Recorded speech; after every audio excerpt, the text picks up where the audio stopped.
बिस्मिल्लाहिर्रहमानिर्रहीम। अल्लाह के नाम से शुरू करते हैं जो हमारी शहरक से भी ज्यादा करीब है। अस्सलामु अलैकुम। प्यारे इस्लाम के प्यारे प्यारे दोस्तों, हम आपको प्यारे इस्लाम में खुशामदीद कहते हैं। उम्मीद है कि आप सब ईमान और तक़वे की बेहतरीन हालत में होंगे। आज हम आपकी खिदमत में हमेशा ही की तरह एक दिलचस्प और सबक आमोज वीडियो लेकर आए हैं। आज की वीडियो में हम आपको मिस्र की कदीम तहजीब के मुतालिक बताएंगे किस तरह मिस्र के लोग अपने बादशाह को दफन किया करते थे। तूतनखामुन कौन थी, माहिरीन को उसकी कब्र कैसे मिली और उस कब्र में ऐसा क्या था जो पूरी दुनिया को हैरान कर गया। जानने के लिए वीडियो को आखिर तक जरूर देखिएगा।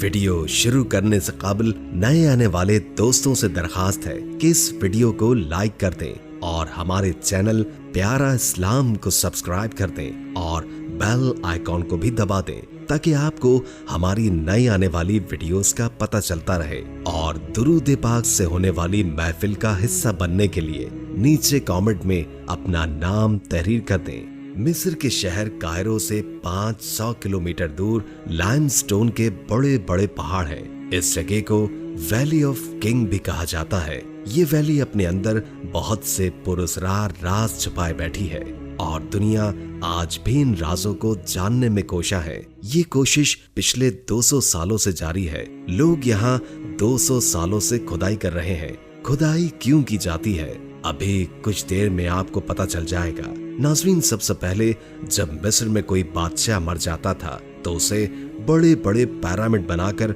उसमें दफन किया जाता था और उस पिरामिड में कई चैम्बर्स बनाए जाते थे। इन चैम्बर्स में बादशाह के साथ उसका सामान भी दफन किया जाता था, क्योंकि उन लोगों का मानना था कि ये सामान मरने के बाद भी उस बादशाह के काम आएगा। बादशाह के चैम्बर्स की दीवारों में मुख्तलिफ किस्म की मुसव्विरी भी की जाती थी। मिस्र के लोग हमारी तरह मुर्दे को कफन में लपेट कर दफन नहीं करते, बल्कि वो अपने मुर्दों के लिए एक कफन तैयार करते और फिर इसमें मुर्दे को रख कर दफन किया जाता था। पहले जमाने में बादशाह के कफन भी सोने के बने होते थे। बादशाह का सारा सामान जो कि उसके साथ ही दफन किया जाता था वो भी सोने का ही होता था। इन पिरामिड्स को बनाने में खासा वक्त लगता था और बहुत ज्यादा मेहनत भी। इसके बाद में पिरामिड्स बनाने का रिवाज जरा कम हो गया और वक्त के साथ साथ बिल्कुल ही खत्म हो गया और बादशाहों को पिरामिड्स के बजाय लाइमस्टोन के पहाड़ों में दफन करना शुरू कर दिया गया। ये कहा जाता है कि बादशाह मरने से पहले अपनी कब्र, अपना कफन और कोन मास्क खुद तैयार करवाते थे ताकि दफनाने के बाद उनके मकबरों को फौरन बंद कर दिया जाए। 200 सालों में माहिरीन को इस जगह से 65 मकबरे मिले, लेकिन खुदाई करने पर वो सब खाली निकले। माहिरीन का कहना है कि चूंकि पहले लोगों को पता था कि बादशाहों के चैम्बर्स में खजाना छुपा है, तो वक्तन फवक्तन उन मकबरों से वो खजाना चोरी कर लिया गया। लेकिन एक दिन इस किंग वैली से एक ऐसा राज मिला जिसने दुनिया के तमाम आर्कियोलॉजिस्ट और एक्सपर्ट्स को हैरान कर दिया। 1922 में एक माहिर हावर्ड कार्टन अपनी साइट पर काम करवा रहे थे जब उनकी नजर सीढ़ियों के एक स्टैम्प पर पड़ी। हैरत की बात यह है कि वह स्टैम्प पहाड़ों के अंदर जा रहा था। हावर्ड कार्टन ने अपने बंदों से उस जगह की खुदाई करवाना शुरू कर दी। खुदाई के दौरान ही उस पहाड़ में से सीढ़ियों के और स्टेप्स मिले। हावर्ड को यकीन हो चला था कि ये सीढ़ियां किसी बड़े राज को फाश करने वाली हैं। कई फीट की खुदाई करने के बाद जो हावर्ड ने देखा तो उसने सबको हैरान कर दिया। किंग वैली के बिल्कुल दरमियान में एक और मकबरा मिल गया। उस मकबरे का दाखिली रास्ता 3000 साल से बंद था। हावर्ड कार्टनर वो मंजर देखने जा रहा था जो 3000 साल से किसी ने नहीं देखा था। जब वो उस मकबरे के अंदर गया तो देखा कि वो चैम्बर 1000 किस्म के खजानों से भरा पड़ा है। उस चैम्बर में हर चीज सोने की बनी हुई थी। जेवरात, तस्वीर और मुजस्मे सब सोने के बने हुए थे। यहाँ तक कि उसमें जो कपड़े बरामद हुए वो भी बहुत कीमती थे। उस मकबरे की दीवारों पर मुसव्वरी की गई थी जिसके रंग अभी भी नुमाया थे। उस मकबरे में उनको एक और चैम्बर मिला जिसमें सोने का कफन पड़ा हुआ था। उस कफन में एक मम्मी थी जिसको बहुत अच्छे से प्रिजर्व किया हुआ था। उस मम्मी का अकेला कफन का कवर ही 90 किलोग्राम सोने का बना हुआ था। ये सब पूरी दुनिया को बहुत हैरान कर गया, क्योंकि किंग वैली में ये पहला मकबरा मिला था जो लुटेरों से बचा हुआ था। माहिरीन ने इतनी बड़ी खोज तो कर ली,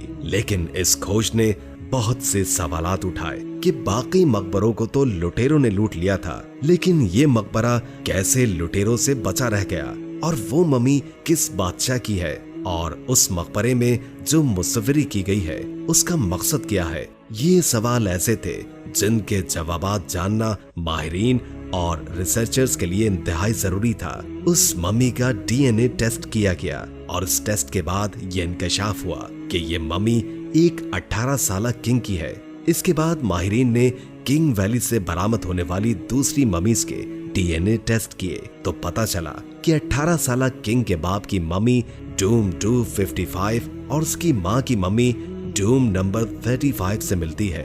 उस किंग का नाम तूतनखामन था और उसके बाप के गुजर जाने के बाद जब ये किंग बना तो उसकी उम्र सिर्फ 8 साल की थी, यानी अपनी बादशाहत के सिर्फ 10 ही साल के बाद ये मर गया था। अब ये तो पता चल चुका है कि ये मम्मी किसकी है, लेकिन बाकी सवालात के जवाबात जानने के लिए उस जमाने में इतनी टेक्नोलॉजी नहीं थी। 1939 में तूतनखामन के मकबरे को तलाश करने वाले हावर्ड कार्टन की वफात हो गई। उसके इंतकाल कर जाने के बाद इस मकबरे पर रिसर्च रुक गई, लेकिन जब जदीद टेक्नोलॉजी दुनिया में मुतारिफ करवाई गई तो माहिरीन ने तूतनखामन की मिस्ट्री को जानने के लिए दोबारा से रिसर्च शुरू करवा दी। आलिया इस्माइल नामी एक माहिर ने इस रिसर्च को दोबारा शुरू करवा दिया था।